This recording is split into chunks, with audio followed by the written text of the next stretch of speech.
우리나라 교회는 세계에서 유례를 찾아볼 수 없는 몇 가지 뚜렷한 특징을 가지고 있습니다. 그 중에 하나가 선교사들이 들어오기 전에 먼저 성경이 들어왔다는 것이고, 선교사들이 들어오기 전에 한글로 번역된 성경이 먼저 존재했다고 하는 것입니다. 뿐만 아니라 한국교회는 1000년 이상을 민족 종교로 자리 잡고 있었던 불교를 100년도 안 되는 짧은 시간에 뒷자리로 밀어냈습니다. 결과적으로 전체 인구의 20%가 넘는 사람을 하나님의 자녀로 이끄는 참으로 엄청난 부흥을 이룬 교회가 바로 한국교회입니다. 선교사님들이 가장 큰 어려움을 겪는 것이 뭐냐면 토착 종교. 즉, 각 나라마다 있는 토착 신앙인 때문에 큰 어려움을 당하거든요. 그러나 한국교회는 1000년이 넘게 있었던 불교를 단숨에 밀어내버리면, 그래서 제1의 자리로 올라섰던 역사를 가지고 있습니다. 이처럼 놀라운 일이 있을 수 있었던 배경은 무엇이 있었는가? 그것은 바로 종교개혁 신앙으로 무장되어진 선교사님들이 준비된 가운데서 하나님의 큰 능력이 그들과 함께 했었던 결과로 보여지고 있습니다.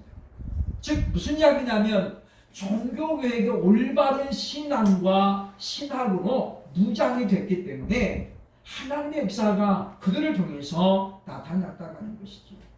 그렇기 때문에 한국교회는 이와 같이 빠른 시간 내에 세계에서 가장 많은 선교사들을 또한 배출하는, 파송하는 그런 교회가 될 수 있었다라고 볼 수가 있다고 하는 것입니다.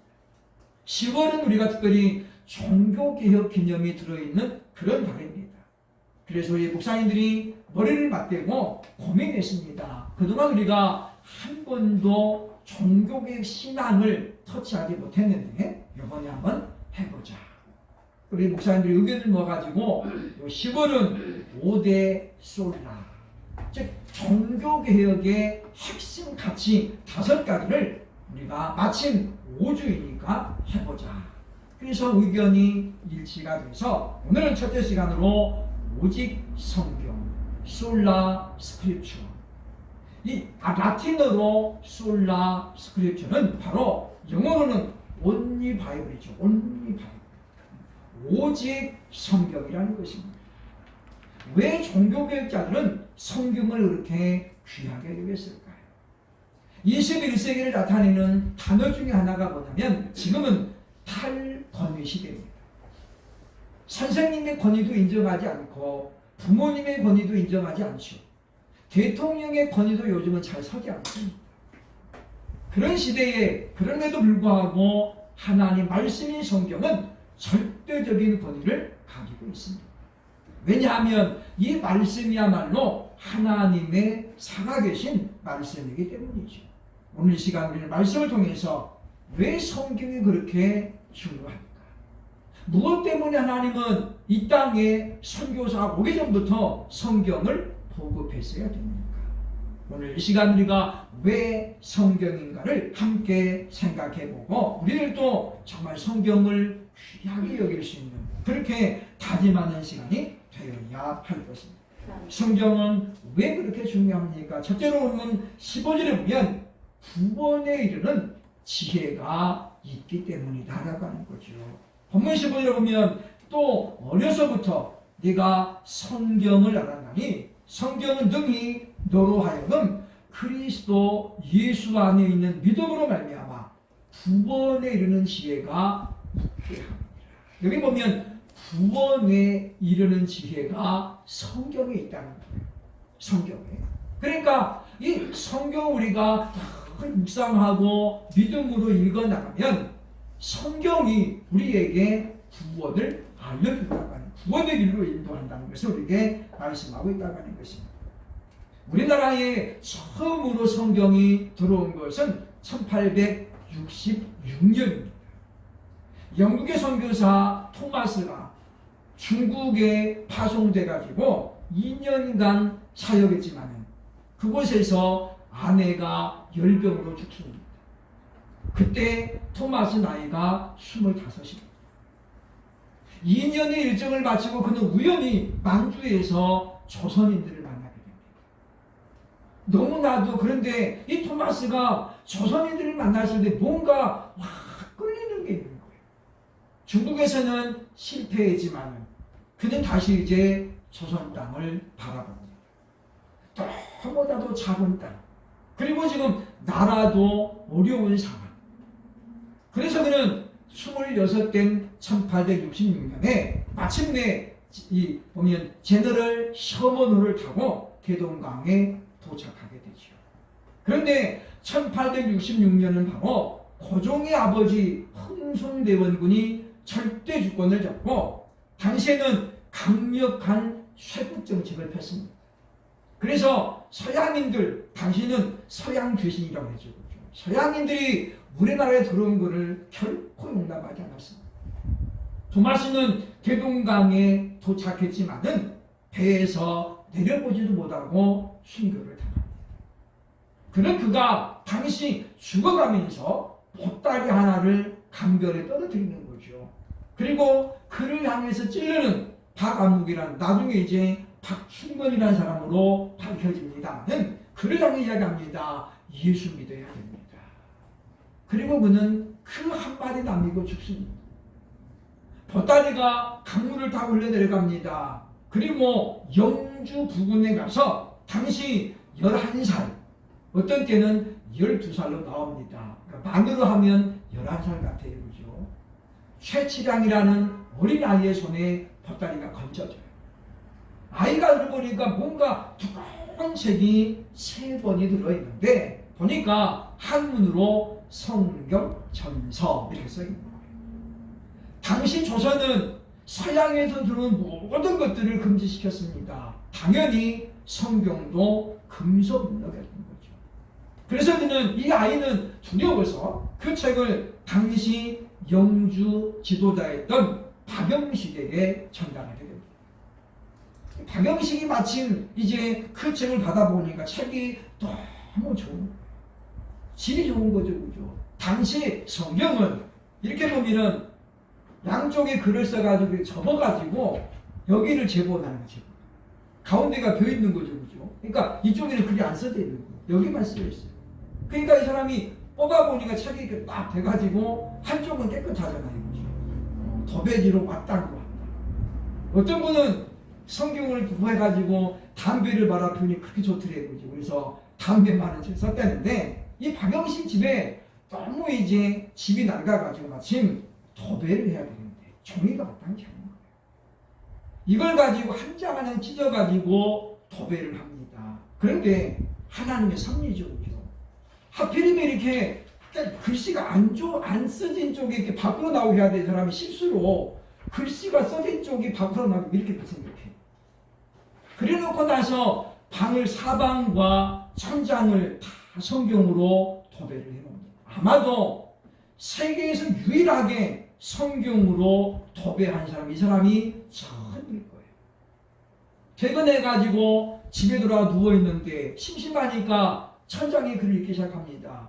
태초에 하나님이 천지를 창조하셨다 등등 성경이 딱 써있는데 이게 생전 처음 들어보는 말이에요. 근데 이 사람이 그 성경을 읽다가 푹 빠지게 됩니다. 너무나도 오묘한 말씀들이, 그리고 세상의 처음의 시작을 알리는 말씀들이 다 기록되는 거예요.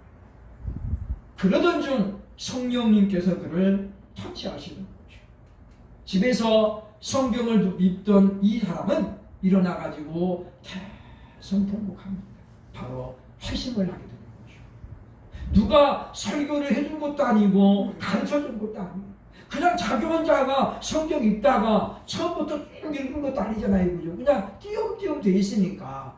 그런데 성령님이 그 말씀을 통해서 강력하게 역사하게 사람이 아무도 없는데 자기 죄를 토설하고 회개하게 되어집니다.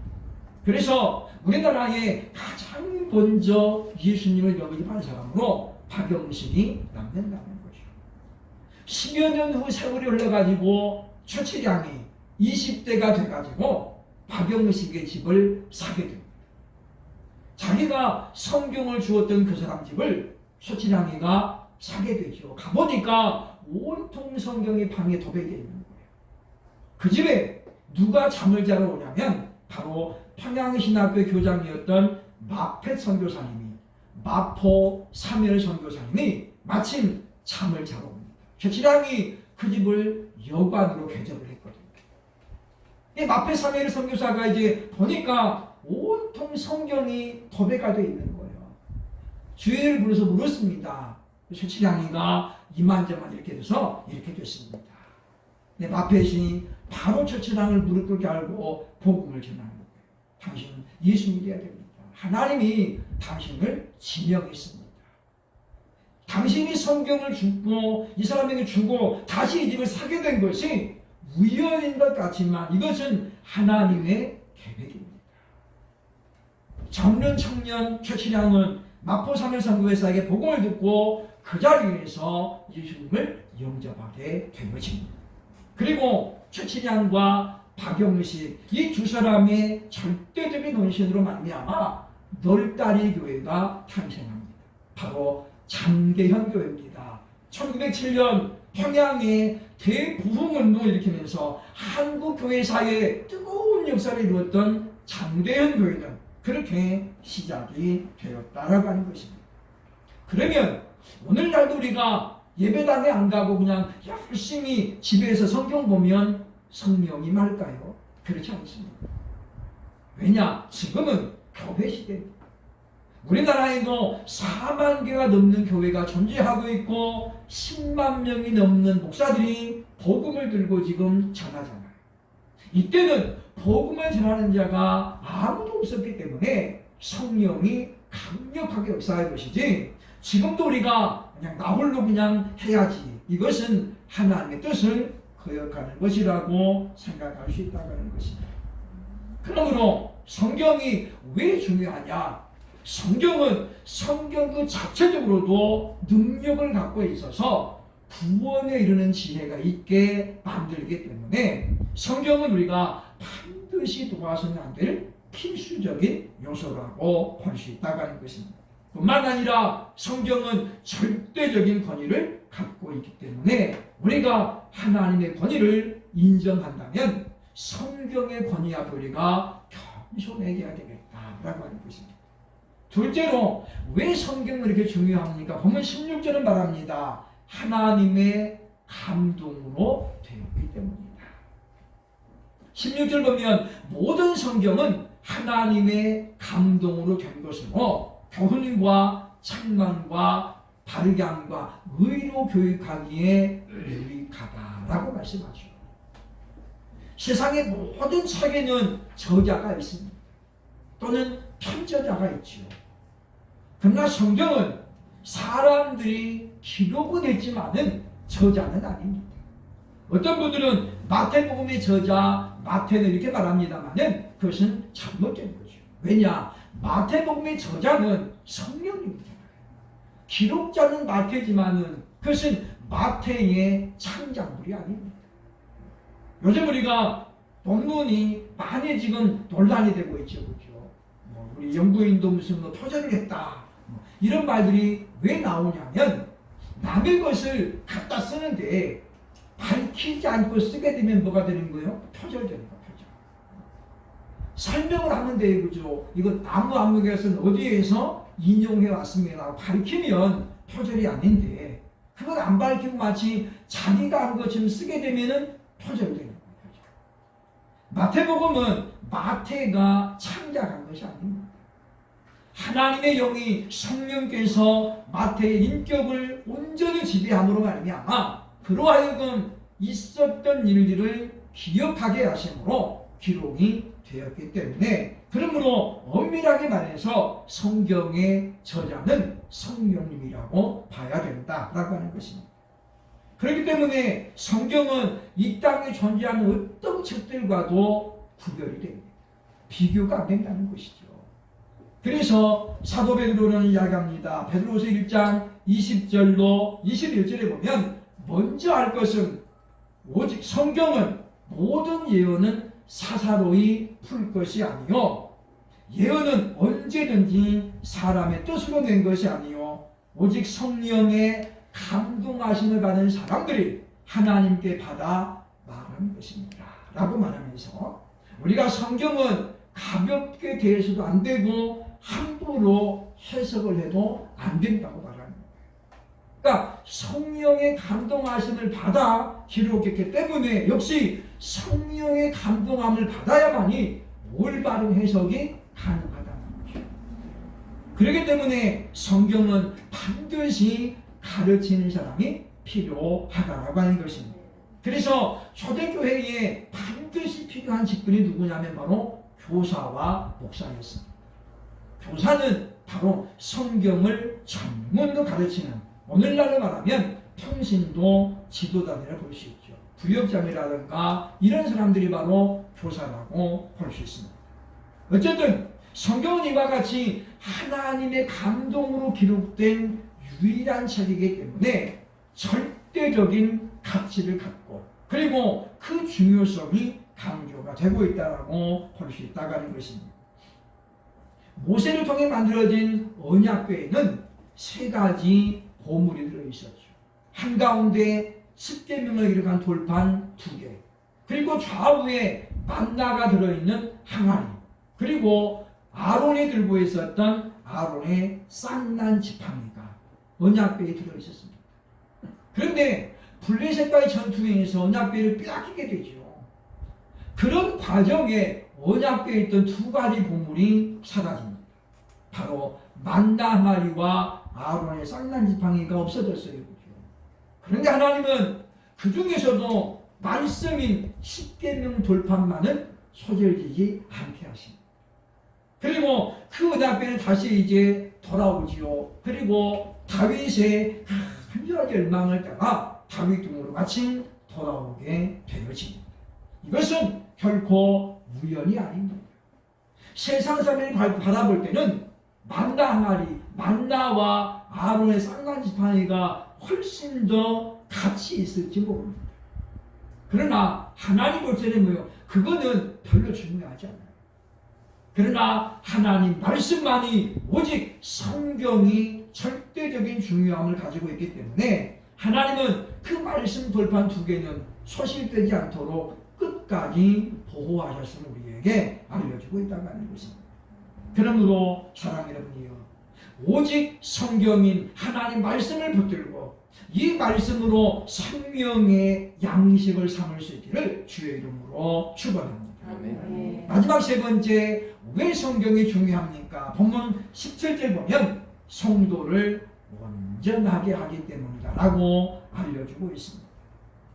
우리가 성경을 가까이 하고 그리고 귀하게 여겨야 될 본질적인 이유는 17절에 나옵니다. 이는 하나님의 사람으로 온전하게 하며 모든 선한 일을 행할 능력을 갖추게 하려 합니다. 하나님의 사람으로 온전하게 하는 것, 이것이 바로 성경이 가진 능력인 줄로 믿습니다. 왜냐? 성경은 죽어있는 책이 아닙니다. 살아있는 책입니다.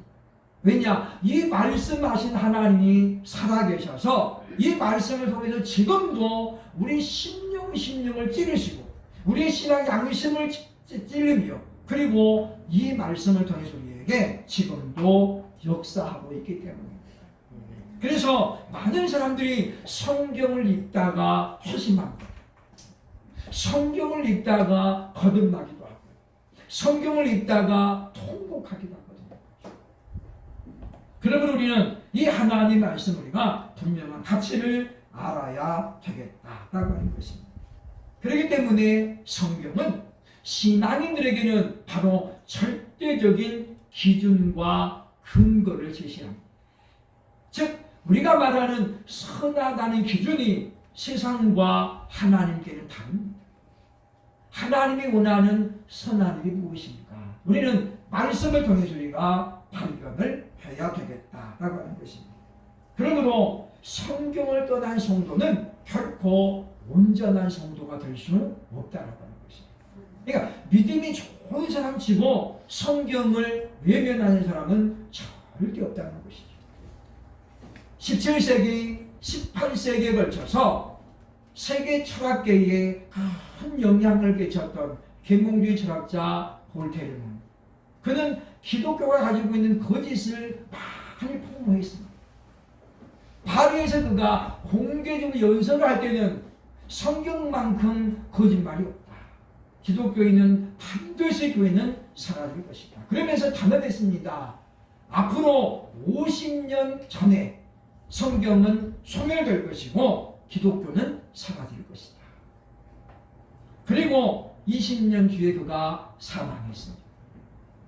30년만 기다리면 교회가 없어질 것으로 예언했던 볼테르. 볼테르가 죽은 지 20년 뒤에 프랑스 성경 공회, 정확하게 따지면 보면 이제 그 제네바 성경 공회라고 하는데, 이 성경 공회가 볼테르의 집을 사게 됩니다. 그리고 그것을 바로 성경을 보급하는 본부로 쓰이게 되는 거죠. 그래서 볼테르의 집은 바로 성경을 전 세계로 보급하는 그러한 본부가 되었다고 하는 것입니다. 그리고 그가 죽은 지 벌써 지금 200년이 훨씬 지났습니다만 여전히 성경은 아직도 베스트셀러 중에 셀러로 팔려나가고 있고 교회는 결단코 무너지지 않았습니다. 그러므로 우리는 이 말 같은 것들을 보면서 성경은 자생력이 있다는 자생. 우리가 기도하고 그러지 않아도 성경은 스스로 존재하는. 왜냐? 하나님이 스스로 존재하시잖아요. 그러므로 우리는 바로 성도가 온전한 성도가 되기 위해서는 성경을 늘 가까이 해야 되겠다라고 하는 것입니다. 그러므로 우리는 이와 같은 역사비가 분명히 생각을 해보면서 아직도 내가 뭔가 좀 부족하다 싶으면 우리가 성경을 더 파고들어야 됩니다. 알면 알수록, 캐내면 캐낼수록 신비로운 것이 바로 성경이라고 얘기합니다. 50년을 넘도록 하루에 4시간씩을 성경을 읽었던 목사님, 올해 95세가 되고 있는데 지난주에 제가 그분을 만났습니다. 혼자는 이제 거동이 불편해서 끌고 다니는 거, 그렇게 끌고 다녀요.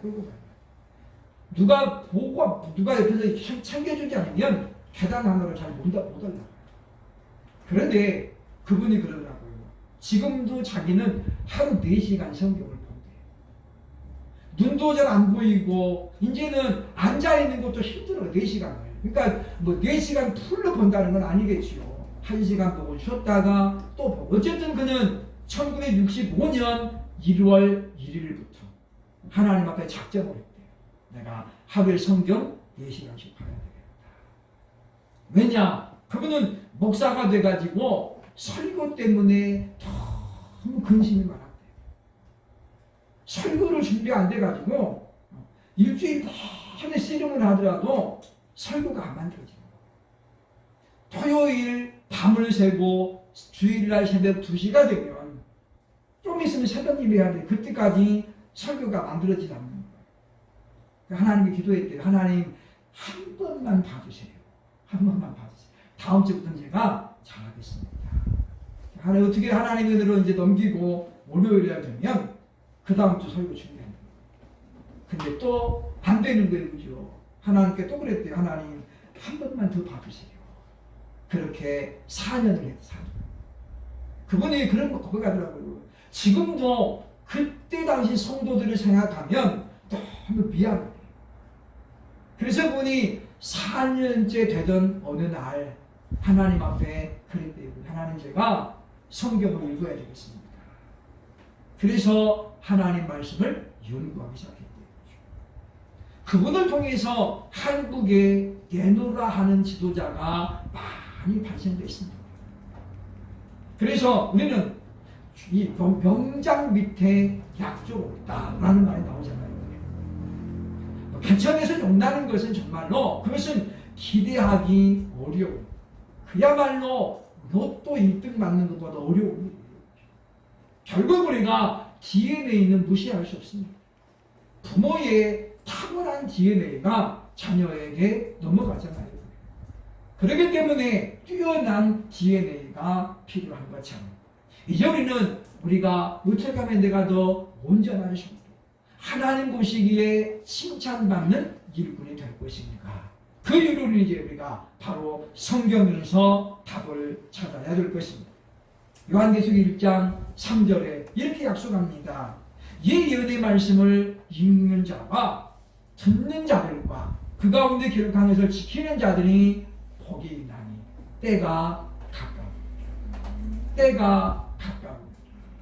이제 정말 우리가 하나님 말씀으로 돌아가야 될 시대입니다.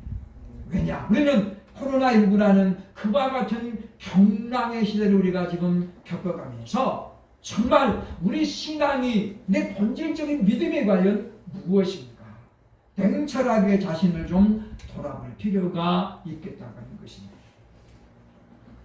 어느 교회 가보니까 예배당을 어마어마하게 지어놓고 거기 보니까 무슨 교회 10경 이렇게 놨어요.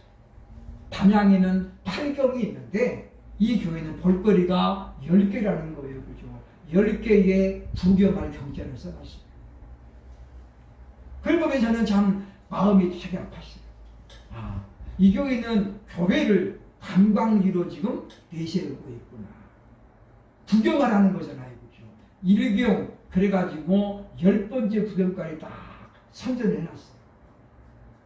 저는 그걸 보면서, 유럽교회처럼 앞으로 한국교회에는 문제가 생기면 이 교회가 제일 먼저 팔리겠다. 왜요? 볼거리가 많잖아요. 볼거리가 많으니까. 규모가 크지만은 투자 가치가 있다는 거죠.